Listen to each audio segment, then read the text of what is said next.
Welcome, everyone. My name is EJ Bren, and I am the Director of External Relations at the BC Council for International Education. Today's webinar is an information session with the Ministry of Post-Secondary Education and Future Skills about the forthcoming Provincial Attestation Letter system.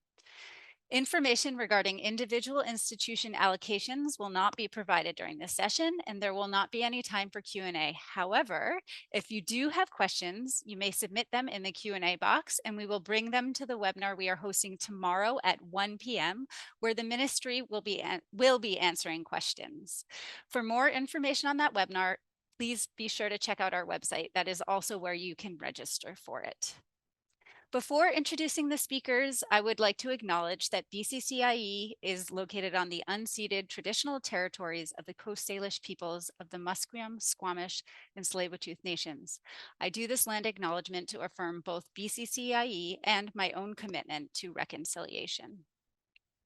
Our speakers for today are Jamie Edwardson, Director of International Education at the Ministry of Post-Secondary Education and Future Skills, and John Markison, Director of Digital Services for Students and Schools at the Ministry of Post-Secondary Education and Future Skills. Jamie and John, I encourage you to turn on your screens and unmute your microphone and join us. Over to you.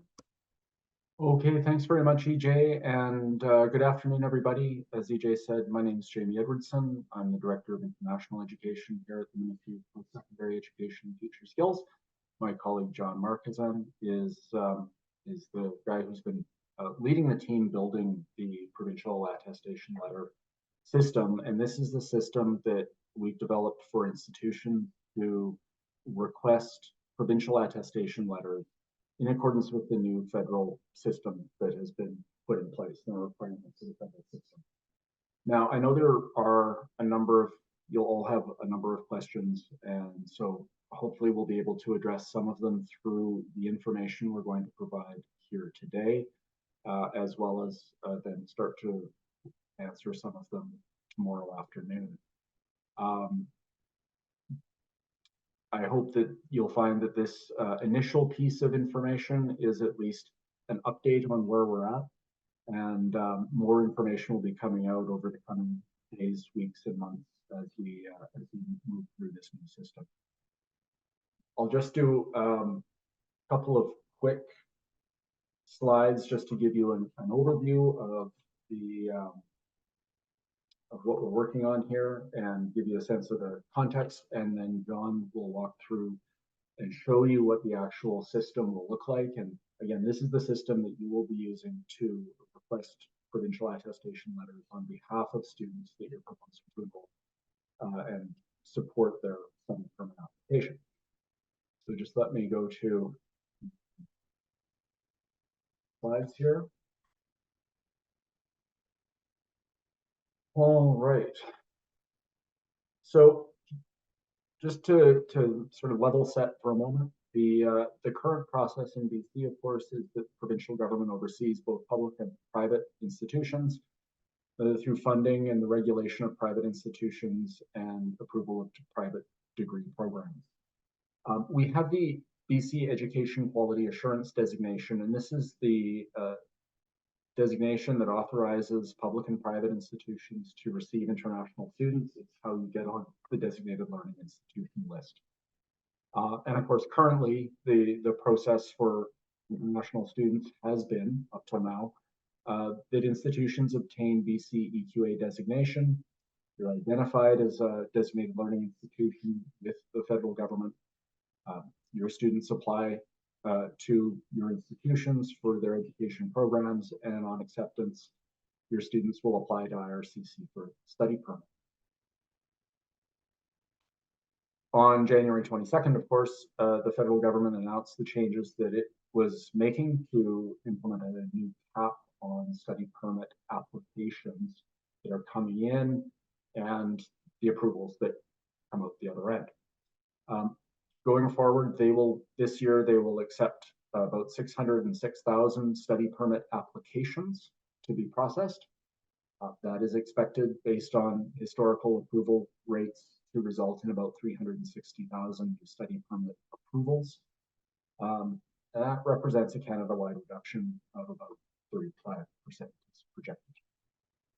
part of this system to manage enrollment levels across the country, provinces are expected to establish a system for provincial attestation letters for students that those students will need to submit to IRCC in support of their actual signature application.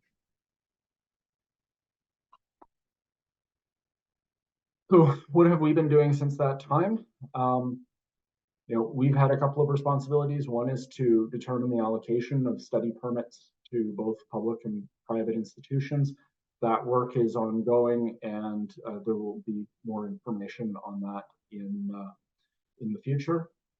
And we have also been developing and implementing a process to issue these attestation letters that meet the federal requirements and will give your students what they need to have their study permit considered.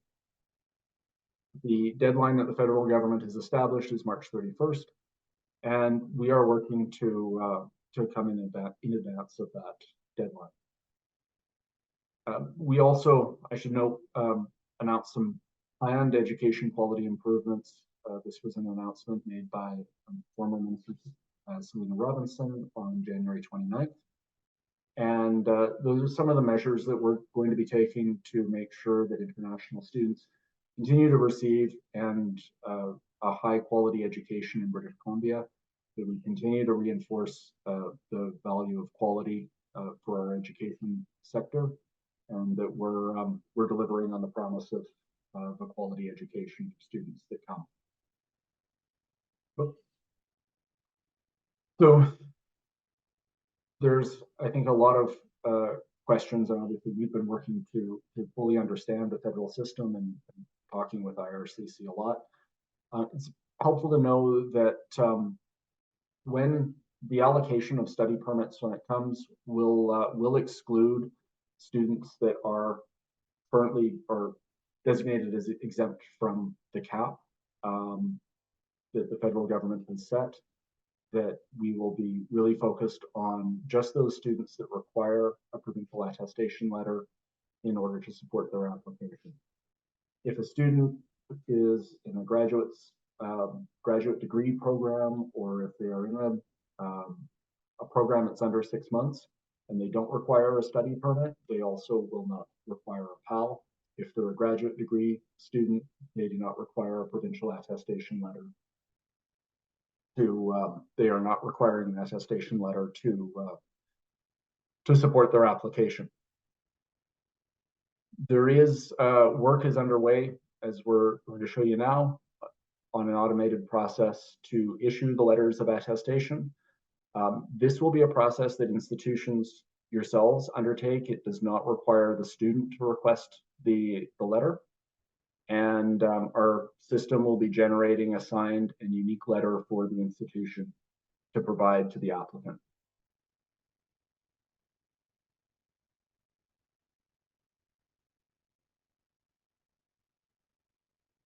So moving to the permit attestation process, this gives you a bit of a flow chart of what the process will be, and then John will walk through specifically the steps that you need to take. There will be some mandatory fields that you'll be required to fill in for your application.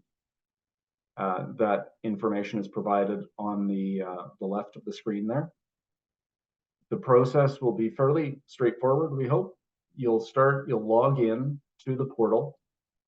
Your EQA, your current education quality assurance representative, is the person who will be your first admin for the new system, and they will be in a position to add users from your organization, from your institution, to the system to also contribute to the applications.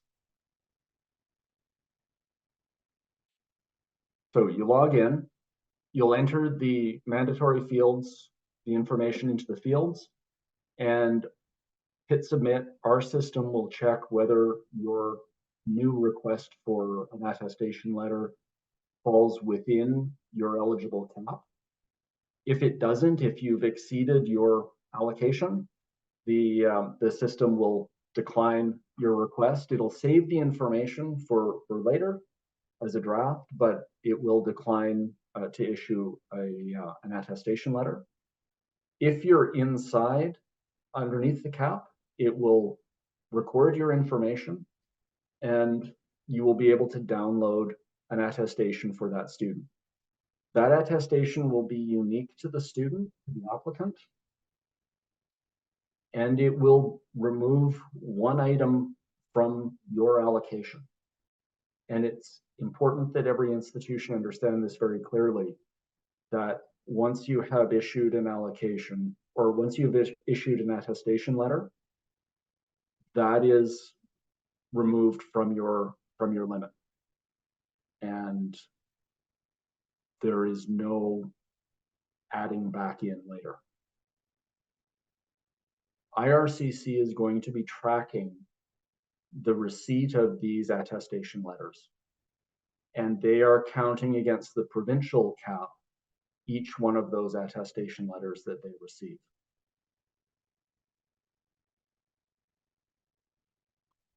So once you've received and downloaded your attestation, you submit that to your student. The student will then submit it to IRCC as part of their study permit application. And at that point, IRCC will evaluate whether or not the student is eligible for a study permit. And they will either approve or reject the student based on their standard criteria.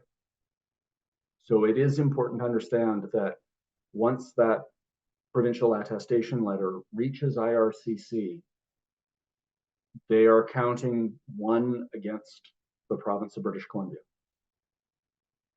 whether or not that student is approved or rejected for a study permit. So with that, I'll invite John to come back on, and he can walk us through the actual system itself, and you can see what's happening.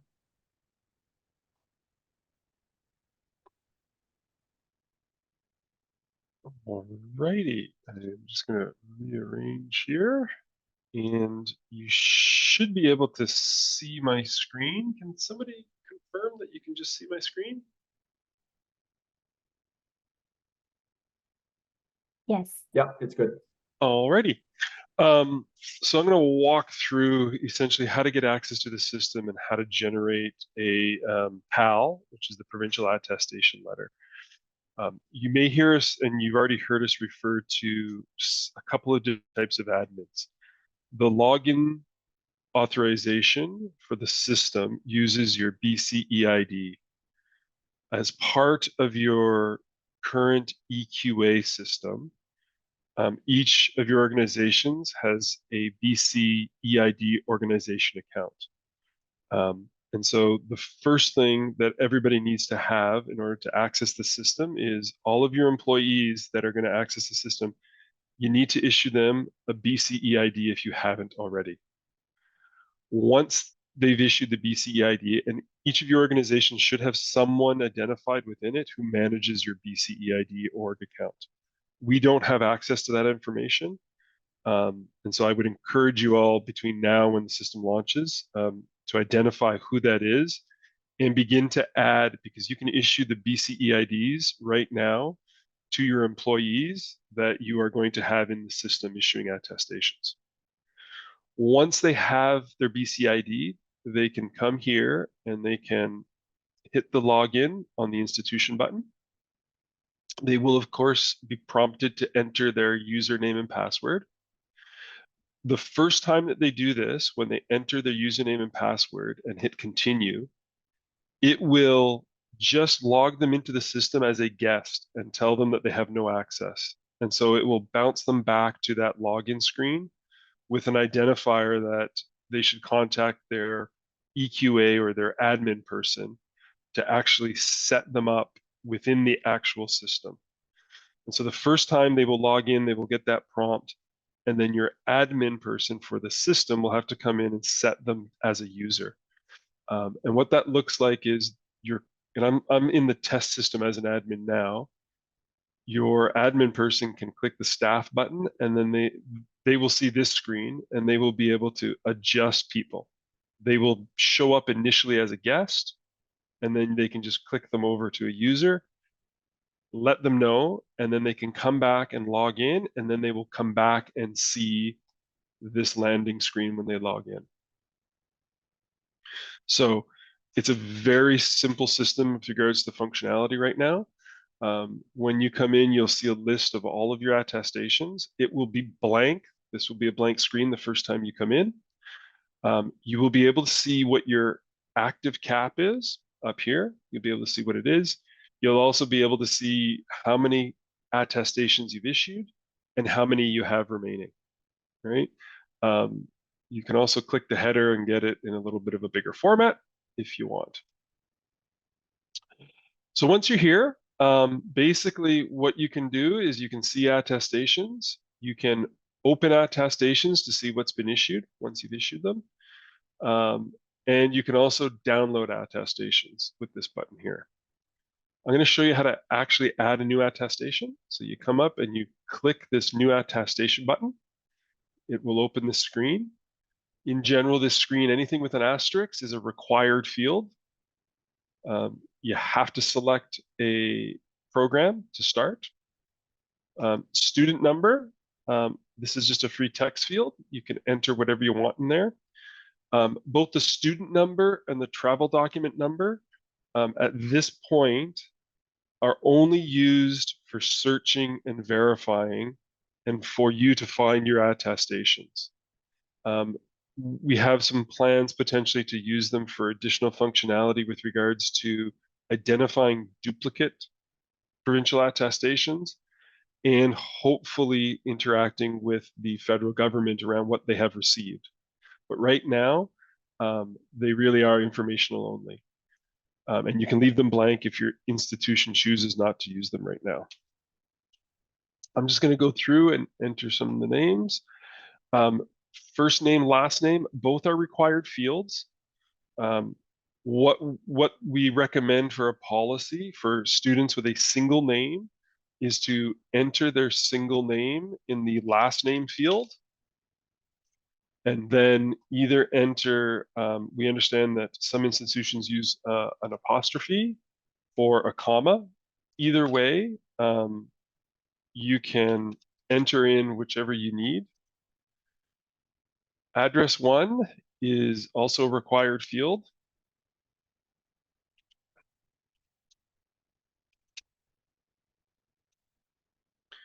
Address 2 is optional. This question right here, 50% in person, this is a declaration that the program for which you're actually requesting the attestation has a minimum of a 50% in-person component. If you select no for this, it will not let you actually issue the attestation. We will not be issuing attestations for programs for which there is not at least a 50% in-person component. I'm going to click it to yes. You can enter the date of birth. Currently, we restrict this to in the past, so pretty obvious, but I'm just going to select the date. The email is, again, rudimentary validation. It will look for an @ symbol.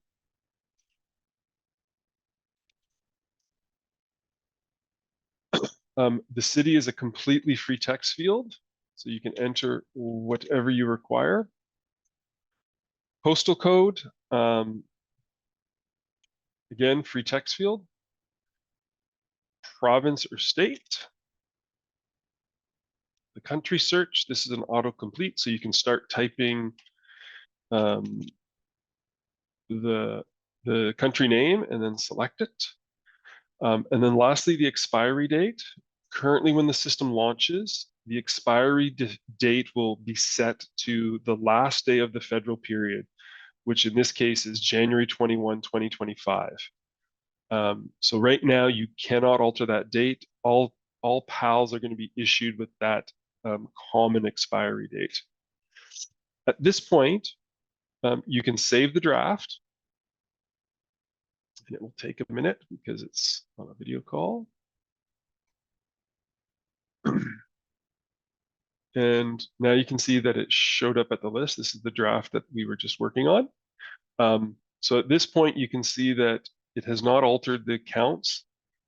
You can come back in here and edit it to your heart's content multiple times. We do record in the back end who last edited the record. We don't display it, but we do have that on our files in case that becomes an issue. At the point that you're then ready to issue the attestation, you can come back and click Issue Attestation. It will warn you before you issuing it. And that's because currently when you issue the attestation, as Jamie mentioned, there is no ability to come back and edit that information. And everybody must assume that once you issue it, it will count against your cap total and there will be no way to recover it at all. So I'm going to click OK, and then it should issue the attestation, and you can see that it'll take a second to refresh. And now that attestation is issued. To download it, you can click on this little download button, and it will download it for you within your browser. And we'll just open that up. And this is the actual attestation that you can then send to the student. This is the unique identifier for this specific attestation. BC is obviously British Columbia. 24 is the federal period. So this is the period that ends January 21, 2025. And then, and then there is a unique identifier. This is the unique number that will never be repeated and is non-transferable. So at this point, this attestation is locked with all of this information within the system. There is no ability to come back and edit it once you issue it.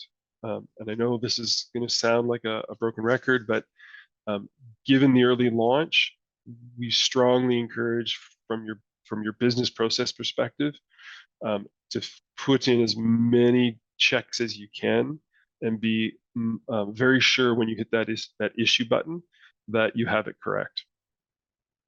There's some other features here that you can have. Right now, you can actually download all of your attestations. This will give you an Excel file of all of your attestations in your current period.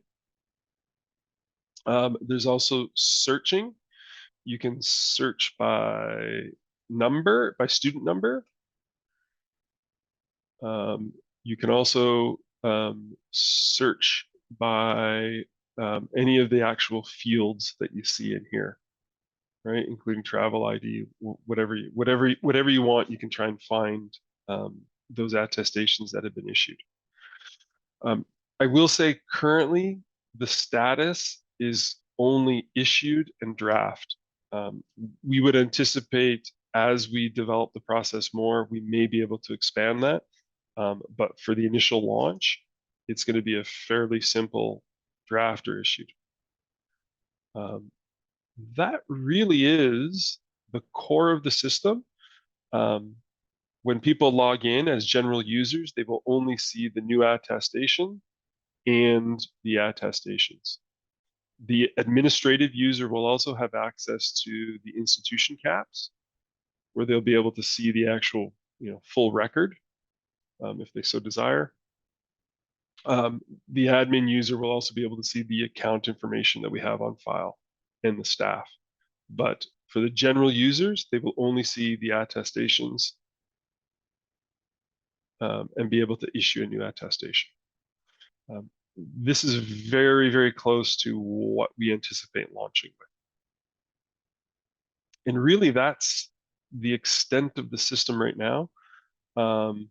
As I said, if I was giving a recommendation, I think the things that you can do right now, even before we launch the production system, is to identify who in your organization is going to be issuing attestations and get them set up with their BCCIEs, and identify and confirm with the EQA administrator. So currently, somebody in your organization or an individual in your organization has got access to the EQA system, that same individual will be pre-populated in here as an admin so that they can give switch users from guest to actual user. So those are the two biggest things that I think to really consider between now and by the time we launch, just so you can be as prepared as possible. We're also we've also reached out to we're also going through the process of confirming the program information for the drop downs. So that's one of the big things that we're doing over the next little while as well. You do have the ability, or we have the ability, to add programs if necessary. But right now that's an administrative function that we'll have to request it of the ministry, that each institution won't be able to add their own programs. And that's really it. I think we may have some time for questions. I don't know, Jamie, if we want to take some questions or what we want to do from here. Hey, John. Yeah, there are. We do have a couple of minutes, and I know a few people have put questions into the chat. What we're primarily going to do is take some of those questions offline and make sure we've got a good understanding of some of the questions that people have. And we'll be back online tomorrow at 1 o'clock for a general Q&A session. But there are a couple of things that I know, I think a lot of what we said has sort of been touched on, but it's probably worth covering off some of the questions that have come in.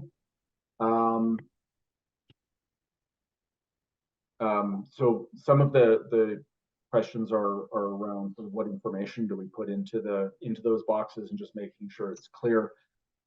Generally speaking, you want to be using like all of the students' information is what is going into those boxes and is what gets stamped on, imprinted on the letter, because that information on the attestation letter is what is accompanying their study permit application, and you generally want it to be consistent with your letter of acceptance and the travel document and everything else that the student is submitting into IRCC.